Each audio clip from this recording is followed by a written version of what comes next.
총을 들고 경계태세를 갖추던 한 장병은 어디선가 날아온 총을 맞고 쓰러진다. 놀랍게도 이내 다시 일어나던 심지어 달리기까지 한다. 비결은 바로 방탄복에 있었다. 안에 강철과 같은 금속이 들은 것도 아닌데 이 옷이 어떻게 총알로부터 사람의 목숨을 지켜내는 것일까? 깨지기 쉬운 게 유리라지만 깨지지 않는 유리도 있다.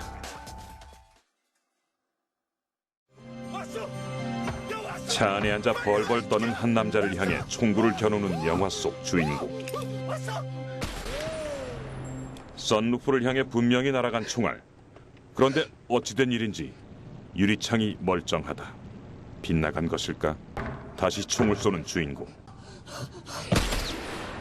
그렇다. 이것은 방탄유리다.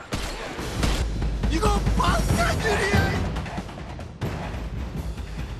총알을 막아주는 방탄유리와 방탄복. 이 안에 들어있는 놀라운 과학의 비밀을 이제부터 파헤쳐본다.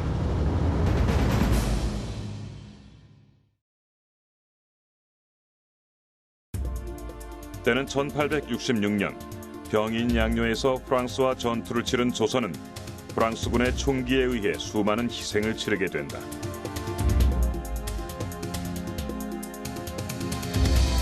서양의 무력 도발에 경각심을 갖게 된 흥선대원군은 서양의 총탄을 막아낼 갑옷을 개발하도록 명한다.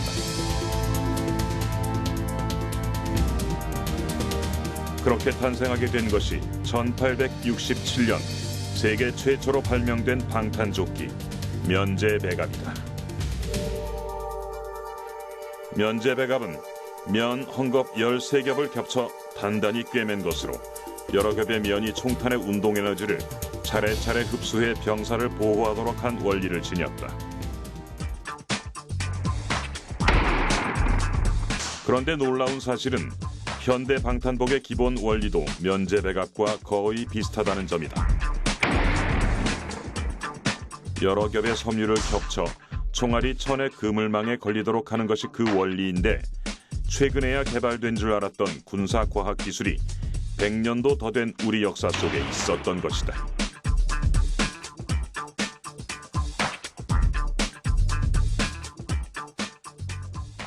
거총! 이렇게 만들어진 면제배갑은 1871년 신미양요 때 실제로 사용됐으며 미군은 총알을 맞으면서도 계속 공격해오는 조선 군인들의 모습에 많이 놀랐다고 한다. 문제는 그런 옷을 입은 그 조선 군인들은 목숨을 걸고 싸울 만한 충분한 자신감이 있었던 거죠. 그러니까 미국 사람들이 보고 의아했던 거죠. 총을 맞아가면서 저렇게 싸울 수 있는 용기는 어디서 났을까? 그렇지만 제 혼자 생각에는 조선군은 이거 입으면 난 총 맞아도 안 죽어라는 생각이 머릿속에 있기 때문에 용감할 수 있었던 거죠. 하지만 사람이 13겹이나 되는 면을 한여름에 착용하기에는 너무 더웠다. 또한 면제배갑은 면으로 만들어져 쉽게 불타버리는 약점 때문에 전투력에 도움이 되지는 못했다고 한다. 현대식 방탄복은 미국의 섬유기업 듀폰에서 1972년 케블라라고 불리는 질기고 탄성이 뛰어난 실을 개발하면서 시작됐다. 케블라는 폴리아라미드라 불리는 고분자 화합물로 구성된 섬유의 일종으로 5mm 정도 굵기의 가느다란 실로 2톤의 무게를 들어 올릴 정도로 막강한 힘을 가지고 있는 물질이다. 케블라로 짠 천을 손으로 만져보면 얇긴 하지만 쌀집에서 흔히 보는 포대자루처럼 거칠고 뻣뻣한 느낌을 받는다. 케블라는 강철보다 무려 5배 이상 강하면서도 무게는 플라스틱 정도로 가벼운 것이 특징인데 분자들이 늘어선 한 방향으로는 강도가 세지만 그 반대인 직각 방향으론 취약한 성질이 있다. 따라서 이 물질을 섬유 형태로 만들어 엇갈리도록 짜 수십 겹 덧대면 어느 방향에서 힘이 오더라도 견딜 수 있는 강도를 유지하게 된다. 또한 그렇기 때문에 충격에 대한 탄성도 좋아서 군사적 용도로도 폭넓게 활용되고 있다. 오늘날의 방탄복이나 방탄모 모두 케블라 섬유로 만들어진 제품이 대부분인데 총알의 위치 에너지를 케블라가 열 에너지와 위치 에너지로 전환시켜주는 원리가 적용된 것이라고 보면 된다.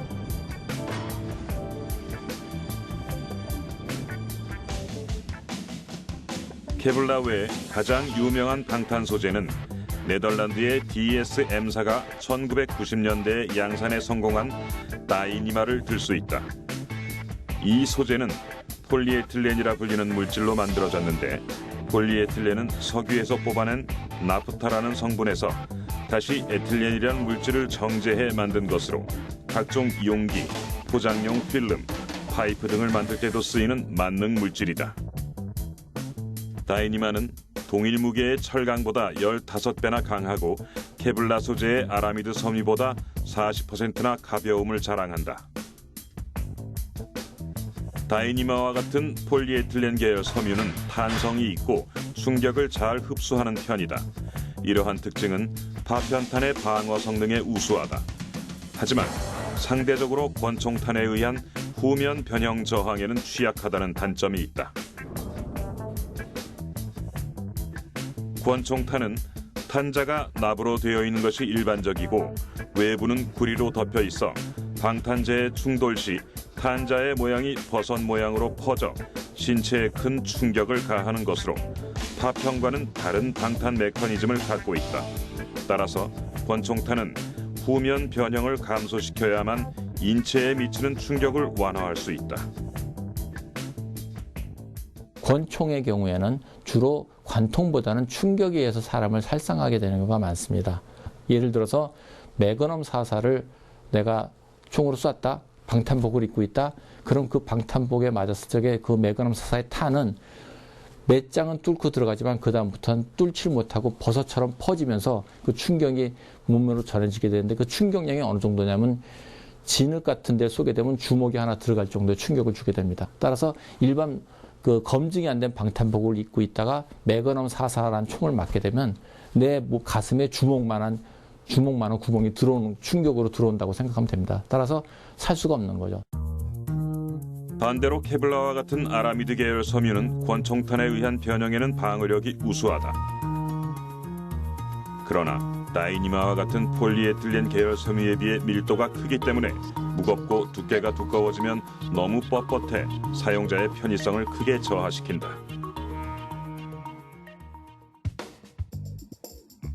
따라서 이런 단점들을 보완하기 위해 실제로 방탄복을 만들 때는 여러 가지 소재의 천을 골고루 몇 겹씩 덧대서 소재의 단점을 보완하기도 한다.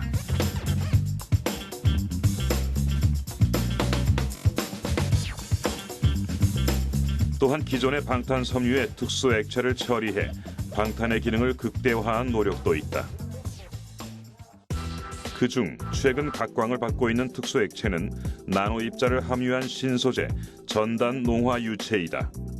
전단 농화 유체는 평소에는 젤리처럼 말랑말랑하지만 충격을 받으면 그 순간 강하게 굳어지는 가역적 상태 변화를 일으키는 물질로 전단 농화 유체를 섬유에 함침하는 경우에는 총알 등 외부에서 급격한 충격이 가해질 때 화면에서 보이는 것처럼 액상에서 고체상으로 변화가 일어나 딱딱해지면서 외부 충격이 내부로 침투하는 것을 방지해 신체를 보호하는 효과가 있다.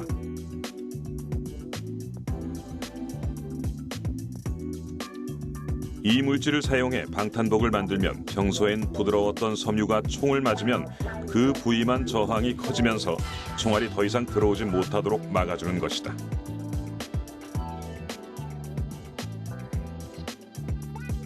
또한 이 물질을 사용하면 아라미드와 같은 섬유를 적게 써도 되기 때문에 기존의 것보다 훨씬 가볍고 활동하기 편한 방탄복이 가능해진다. 실제로 일반 아라미드 섬유를 18겹 겹쳐놓은 것과 전단 농화 유체를 함침한 아라미드 섬유를 15겹 겹쳐놓은 것을 갖다 놓고 강도 측정을 해보았다.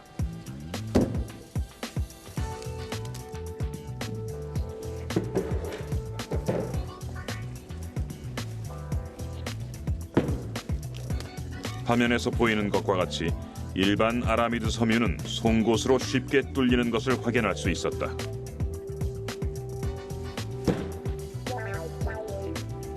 같은 힘으로 전단 농화 유체를 함침한 아라미드 섬유를 송곳으로 찔러보았지만 송곳이 섬유를 전혀 뚫지 못하는 걸 눈으로 직접 확인할 수 있었다.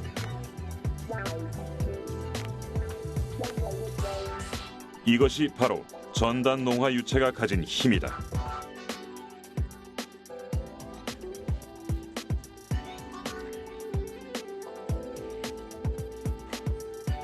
국방과학연구소는 민간기업과 정부의 지원, 그리고 서울대학교, 카이스트, 충남대학교의 기초연구를 바탕으로 전단 농화 유체를 통해 액체 방탄 기술을 이용한 방탄복을 세계 최초로 제품화하는 데 성공했다. 직물과 디자인 설계 모두 한국 기술로 이루어졌으며 또 하나의 큰 특징은 한국인의 체형에 맞게 디자인되어 착용감이 우수하다는 점이다. 방탄복은 흔히 말하길 좀 무거운 무거운 옷이라고 생각을 하는데 맞습니다. 방탄복은 상당히 무겁고 거추장스럽고 불편합니다. 따라서 방탄복이 가벼우면 굉장히 유리하긴 하죠. 근데 가볍기 위해서는 아까 말씀드렸듯이 섬유 개발이 따라줘야 되고 제반 여러 가지 여건들이 갖춰져야 되는데 그거를 피해갈 수 있는 방법은 제 개인적인 의견으로는 디자인을 개선을 해서 몸에 잘 맞는 방탄복을 만든다면 군인들이 조금 무거운 옷을 입고 뛰어다니고 훈련을 하고 전장에 투입이 되더라도 피로감은 훨씬 덜 느낀다 이거죠. 총탄과 파편을 막아주는 고마운 물건이지만 그동안의 방탄복은 인체에 적합하지 않은 디자인 때문에 전장에서 활동에 불편을 초래하는 경우가 많았다. 따라서 오늘날의 방탄복 제조는 디자인 개선에도 크게 중점을 두고 있다.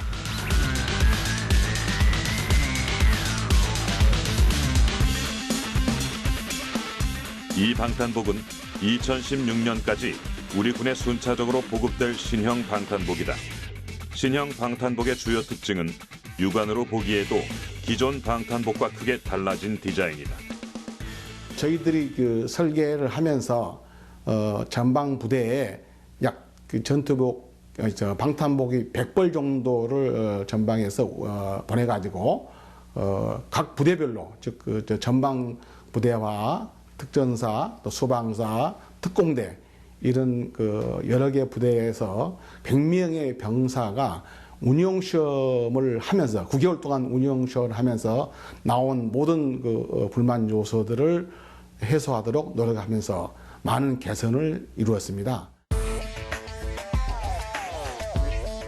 이렇게 개선을 이룬 신형 방탄복은 어깨선이 어깨 바깥쪽에서 안쪽으로 들어와 활동하기 편해지는 등 디자인이 한국 병사들의 체형에 적합하도록 설계되었을 뿐 아니라 기존 방탄복이 몸통 방어 위주였던 것에 비해 목과 어깨, 옆구리, 복부와 낭심을 보호하는 방호판도 달려 있어 방어 면적이 대폭 향상되었다.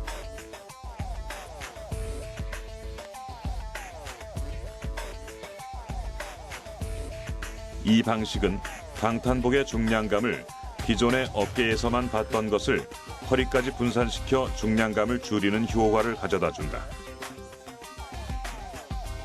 또한 지퍼나 단추 대신 벨크로 방식을 적용해 입고 벗기 쉽도록 설계되었으며 벨크로 장식 중에서도 앞부분을 벨트식으로 처리해 착용자 스스로 찰탁이 용이해졌다.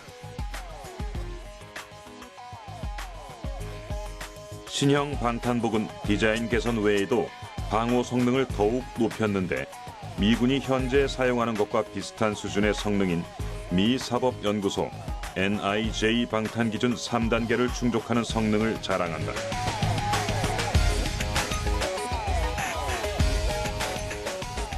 방탄복에는 미 법무성에서 기준하는 기준이 있습니다. 거기에 방탄복의 최고의 기준은 3A급이고요. 소총탄 방어로 3급이 있습니다. 저희 방탄복은 3A급에 플러스해서 파편탄까지 방어고 총탄도 미 법무성의 3급에서 추가하여 고강도 철심까지 방어하도록 설계되었습니다.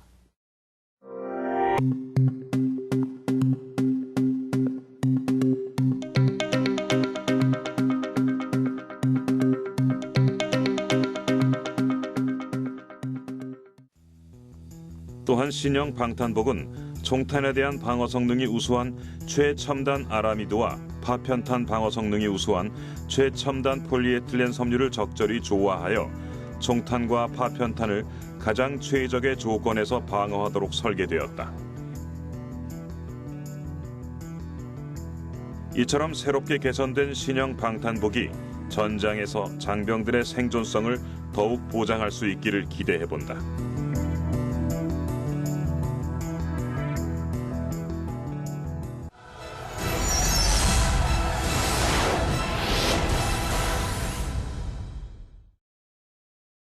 When it only burns for a fraction of a second, and what does the steel penetrator core look like actually going through steel?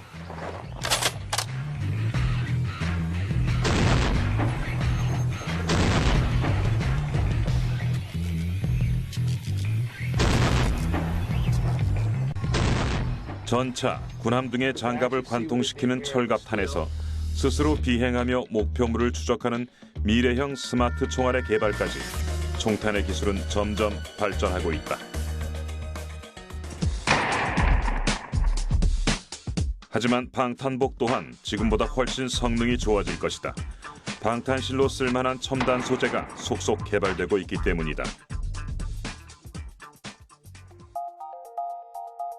방탄복을 만드는 데 쓰는 실은 가늘수록 좋다. 가늘어야 촘촘한 옷감을 짤 수가 있고 촘촘해야 총알이 방탄복의 올 사이를 비집고 들어오지 못하기 때문이다.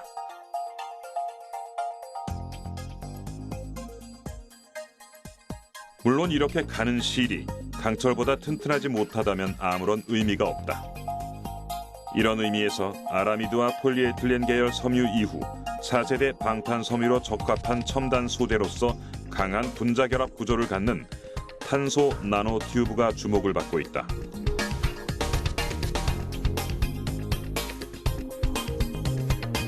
탄소 나노 튜브는 1991년 일본의 이지마 스미오 박사가 전기 방전법을 사용하여 흑연의 음극상에 형성시킨 탄소 덩어리를 분석하는 과정에서 발견한 것인데, 탄소가 육각형으로 결합하며 형성하는 벌집 무늬의 탄소 평면이 관 모양을 이룬 것으로 관의 지름이 수 나노미터에서 수십 나노미터로 극히 작기 때문에 탄소 나노 튜브라 불린다.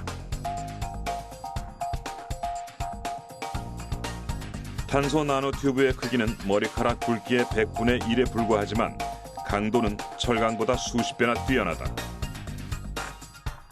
또한 15%가 변형되어도 견디는 높은 내구성을 지녔는데, 이는 아라미드로 만든 방탄복보다 20배는 더 튼튼하거나 혹은 20배 더 가벼운 방탄복을 만들 수 있다는 뜻이다.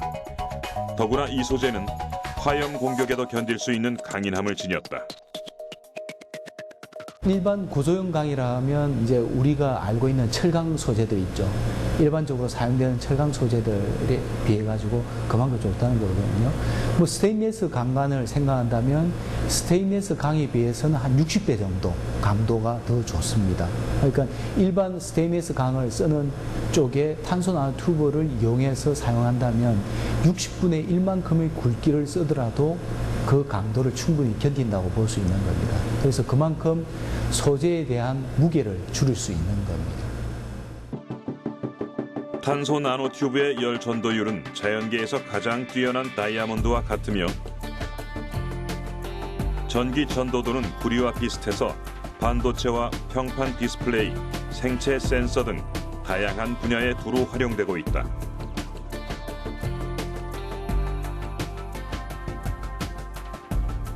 만일 이러한 탄소 나노 튜브를 일반 섬유처럼 만들 수 있다면 그 활용 분야는 상상을 초월하게 될 것이다. 표준과학연구원의 남승훈 책임연구원팀은 국내 최초로 다발로 이루어진 탄소 나노 튜브 실을 개발하는 기술을 확보했고, 이로써 섬유 제작의 가능성을 열어주었다. 일본의 이지마 박사가 1991년도 발견했을 때는 사실은 탄소 나노튜브의 덩어리고 그 길이라고 해봐야 100 마이크로메타 이하의 아주 짧은 탄소 나노튜브를 만들 수 있는 기술이었습니다. 그런데 거기에 많은 연구자들이 연구를 통해 가지고 이제는 수백 마이크로메타 이상 되는 탄소 나노튜브를 우리가 만들 수 있는 그런 기술이 확보가 되었었습니다. 그래서 그렇게 이제 긴 탄소 나노튜브를 만들 수 있음으로 해서 수백 마이크로메타 되는 탄소 나노튜브들은 서로 상호작용에 의해서 엮여서 실처럼 뽑아 넣을 수 있는 그런 계기가 됩니다. 그래서 저희들이 이제 나노 센서를 개발하면서 유연한 이제 전극이 필요했는데 그때 탄소 나노튜브를 실 형태로 만들면 유연한 전극으로 활용이 가능하겠다는 아이디어를 갖고 그때 저희들이 이제 그 연구를 시작해서 수백 마이크로메타 되는 탄소 나노튜브를 성장시키고 그 성장된 탄소 나노튜브로부터 실을 뽑아내는 기술을 확보하게 되었습니다. 탄소 나노튜브의 실 제작은 다음과 같다. 다양한 전처리 과정을 통한 후 실리콘 기판 위에 탄소 나노튜브를 성장시키는 과정에서 튜브의 길이와 튜브 간 밀도를 조절하는 방법으로 기판 위에 수직 배양된 탄소 나노튜브 다발을 잡아당기면 이들 튜브 사이에 반데르발스 힘이 작용하게 되며 이로 인해 탄소 나노튜브는 실처럼 계속적으로 뽑혀져 나오게 되는 것이다. 이 기술은 표준과학연구원에서 국내 최초로 개발한 기술로서 탄소 나노튜브의 길이와 밀도를 조절하는 것이 제조 기술의 핵심 요소라 할 수 있다. 하지만 꿈의 소재 탄소 나노튜브가 방탄복으로 만들어지기까지는 아직 넘어야 할 산이 많다. 탄소 나노튜브 실을 만드는 기술은 확보가 되어 있는데 그걸로부터 직조하는 기술은 또 우리가 한번 가야 될 기술인데 지금 현재 제일 큰 걸림돌은 탄소 나노튜브를 어떻게 저가로 대량 생산할 거냐. 그래야 이제 지금 현재 기존에 활용되고 있는 섬유들하고 경쟁이 가능하기 때문에 이게 단가가 너무 높으면 아무리 성능이 좋고 기능이 좋아도 소비자 입장에서는 선택하기 어려운 그런 실정입니다. 이런 문제를 해결하기 위해서 대량 생산 기술이 조속히 확보되어야 합니다. 탄소 나노튜브를 섬유로 제조하는 과정에서의 문제는 인력에 의해 실이 서로 엉킨다는 것이다. 이러한 실의 엉킴을 풀어주고 배열성을 향상시키기 위해서는 다양한 후처리 과정이 필요한데 여기에도 해결책은 있다. 기존의 탄소 나노튜브에 그래핀을 혼합하여 복합 섬유를 제조하는 과정이 개발되었기 때문인데 이로써 탄소 나노튜브의 복잡한 후처리 과정 없이 섬유의 기계적 성질을 향상시킬 수 있게 되었다. 그래핀은 연필심에 쓰이는 흑연의 표면층을 한 겹만 떼어낸 탄소 나노물질로 탄소 원자가 벌집 모양의 육각형 형태로 연결된 2차원 평면 구조를 이루는 물질이다. 두께는 0.2 나노미터, 즉 100억분의 2미터 정도로 엄청나게 얇으면서 강도는 강철보다 200배 이상 강하고 구리보다 100배 이상 전기가 잘 통한다. 또한 탄성이 뛰어나 늘리거나 구부려도 전기적 성질을 잃지 않는다. 그래서 휘어지는 액정 화면이 가능하고 손목시계형 휴대전화 또는 두루마리 컴퓨터도 만들 수 있게 된다. 그러나 기계적인 방법으로 얻을 수 있는 그래핀의 양은 매우 적고 2차원 면 구조라 섬유 형태로는 그동안 제작이 어려웠다. 지금까지의 그래핀 섬유는 제조가 어려웠는데 그 이유는 그래핀이 그 구조가 판상 구조의 면 형태이기 때문에 쌓이는 구조는 쉽지만 섬유로서의 배열 구조는 어렵기 때문에 섬유를 만들기 위해서는 특별히 그래핀의 판상 구조를 주름 구조로 하는 그 방법이 필요했습니다. 그래서 저희는 그래핀 섬유 제조 시 그래핀의 면 구조를 주름 구조로 전환시키는 방법을 활용해서 그래핀 섬유를 제조하였습니다. 김선정 교수팀은 섬유 구조로 형성하기 어려운 판 구조의 그래핀을 물에 분산시켜 그래핀의 고분자로 구성된 나노 복합 섬유를 제조하였는데 방법은 주름 구조가 극대화되는 조건을 유도, 고분자의 용액 내에서 섬유 형태를 갖도록 방사하는 방식이다. 거기에 열 처리를 통해 단일 그래핀 섬유를 제조하는 기술을 개발하였는데 이 방법은 다름 아닌 거미줄의 내부 나노 구조를 모방한 것이었다. 거미줄은 매우 연약하게 보이지만 날아오는 곤충을 잡거나 무거운 무게를 지탱할 수 있는 강도를 지니고 있다. 3차원적인 나노 구조로서 거미줄 내부에 불규칙적으로 뭉쳐진 섬유들은 강도와 탄성을 주며 그 중간에 미약하게 정렬된 부분은 잡아당기는 힘에 견디는 성질을 제공한다.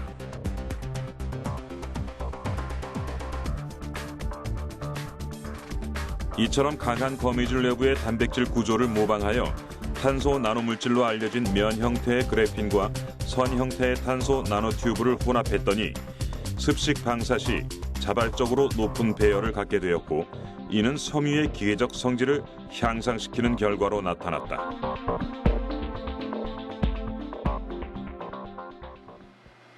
그렇다면 과연 어떻게 그래핀과 탄소 나노튜브의 결합으로 고강도의 복합 섬유가 만들어지는 것일까?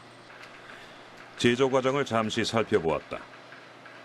우선 그래핀과 단일벽 탄소 나노튜브를 물에 분산시켜 용액을 만들고 이 용액을 주사기를 이용하여 고분자 용액 내에서 섬유 형태를 갖도록 방사하였다. 잠시 후 화학적 방법으로 제조된 그래핀이 돌아가는 비이커 안에서 매우 긴 섬유 형태로 생성되는 모습을 보였다. 이것이 바로 그래핀과 탄소 나노튜브의 고분자로 구성된 복합 섬유가 서서히 만들어지는 원리다. 김선정 교수팀이 개발한 그래핀 탄소 나노튜브 복합 섬유는 기존의 탄소 기반 섬유와 달리 질긴 고무밴드에서도 바느질을 할 수 있는 질기고 유연한 성질을 보였고 고강도의 스프링 형태로도 만들어질 수 있으며 외부 비틀림에도 매우 강한 특성을 보였다.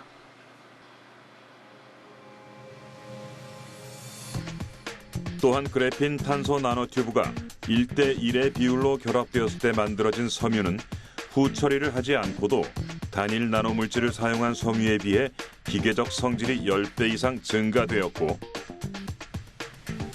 자연계에서 가장 강한 섬유로 알려진 거미줄보다도 강도가 6배나 강하며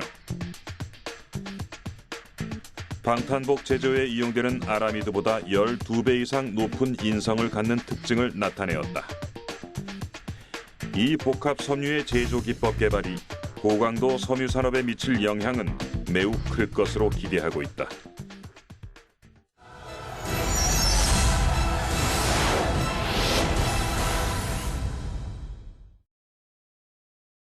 왔어! 야 왔어! 빨리 와 이끼야! 왔어!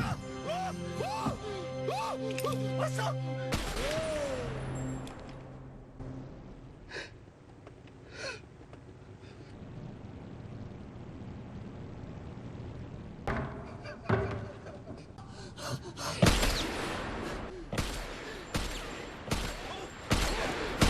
이거 방탄유리야! 지난 2010년 1월 이라크 수도 바그다드에서 호텔들을 겨냥한 연쇄 폭탄 테러 사건이 발생했다.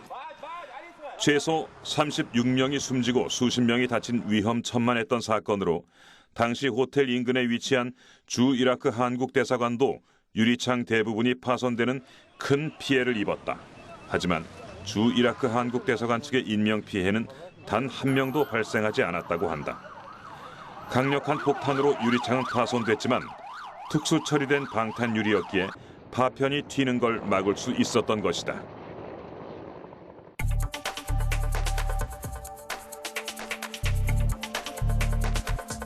강력한 폭탄뿐 아니라 총격에서도 인명을 구해주는 방탄 유리는 과연 어떻게 만들어지는 것일까?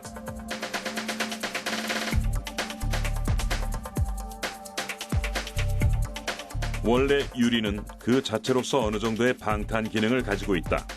하지만 권총의 총알을 뚫지 못하게 하려면 그 두께가 4cm는 좋게 넘어야 한다.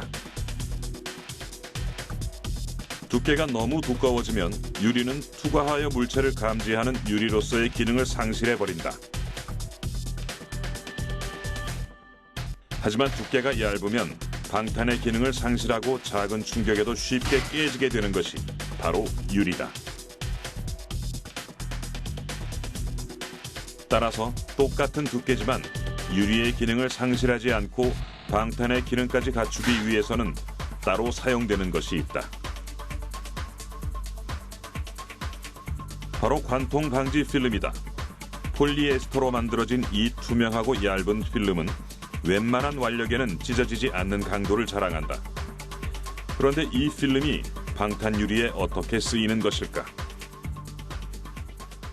관통 방지 필름은 이제 총알이 날아왔을 때 이제 필름만으로는 관통을 방지를 할 수는 없고요. 유리랑 겹쳐졌을 때 이제 유리에서 오는 충격을 이제 찢기지 않음으로써 이제 막아주는 거거든요. 보통 우리가 간단히 설명을 드리면 통나무는 결이 있잖아요. 결대로 치면 그냥 툭 부러지잖아요. 근데 합판은 통나무보다 더 얇은데도 이게 치면 안 부러져요. 이게 휘어져 버리지. 그런 원리처럼 이제 구멍이 뚫리지 않고 이제 늘어나서 이제 유리를 계속 꽉 잡고 있다 보니까 이제 관통 방지를 하게 되는 거죠. 화면에서 유리 위에 얹히는 얇은 필름이 바로 폴리에스터로 만들어진 관통 방지 필름이다. 강화 유리 위에 이 필름을 얹혀준 뒤 다시 강화 유리를 얹히고 층층이 쌓은 유리와 필름이 떨어지지 않고 달라붙을 수 있게 예비 압력기를 통과시켜준 뒤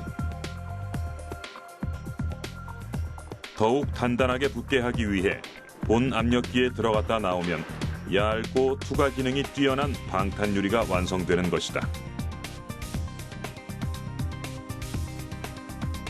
이렇게 유리 사이에 관통 방지 필름이 들어간 방탄 유리에 회전력이 강한 총알이 뚫고 들어가게 되면 총알이 관통 방지 필름과 맞닿으면서 필름과 함께 회전하게 된다. 이때 필름은 총알을 붙잡고 함께 회전하면서 늘어지는데 이로써 총알은 회전력을 잃게 되고 마지막에는 필름 뒤에 붙어있는 특수 접착체에 의해 총알의 충격이 완화되어 방탄 효과를 얻게 되는 것이다.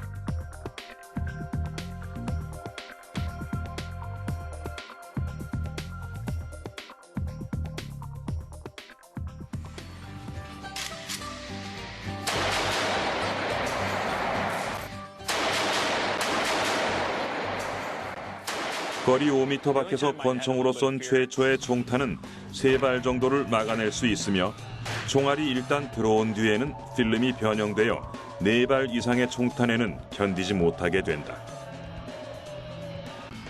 따라서 방탄 유리의 궁극적 목적은 최초의 피격 후 도피할 수 있는 시간을 가지게 하는 데 있다고 할 수 있다.